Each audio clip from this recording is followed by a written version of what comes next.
The fierce debate over whether to allow people fleeing the war-torn Middle East to settle in the U.S. is growing after the arrest of 2 refugees on terror-related charges. One of the men is from Texas, the other from California. Julianna Goldman's in our Washington bureau with the latest on that. Julianna, good morning. Good morning. The criminal complaint suggests the 2 men did talk with one another and discuss traveling to Syria to train and to fight, but there's no evidence that they intended or planned attacks in the U.S. And from Capitol Hill to the campaign trail, the arrests are reigniting the political debate over whether the U.S. is doing enough to screen refugees from Syria and Iraq.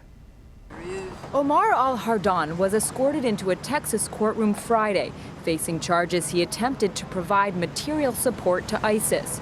The 24-year-old Iraqi refugee who lives in Houston has been in the U.S. since 2009. Hours later in Sacramento, As al-Jayab was in court. Investigators are calling him a foreign fighter. The 23-year-old came to the U.S. in 2012. Investigators allege that soon after, he was communicating via social media with terrorist organizations.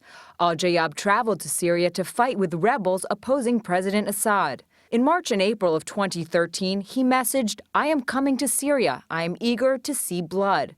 That November, he flew from Chicago to Turkey and then to Aleppo, where investigators say he took up arms with terrorist organizations and concealed that conduct from immigration authorities when he returned to the U.S. in 2014. The 2 arrests have added fuel to the fiery political debate over admitting refugees from the region into the U.S.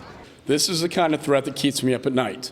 On Capitol Hill, House Homeland Security Chairman Michael McCaul said the 2 men may have been radicalized after they came to the U.S. And how many ticking time bombs are we going to bring in this refugee program without a proper vetting system in place?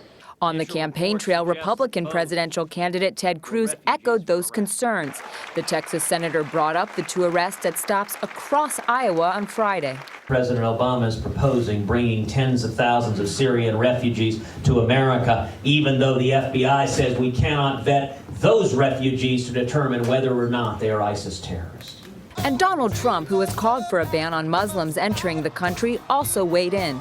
We're not going to let people come in from Syria that we never saw before, that we have no idea where they are. They could be ISIS.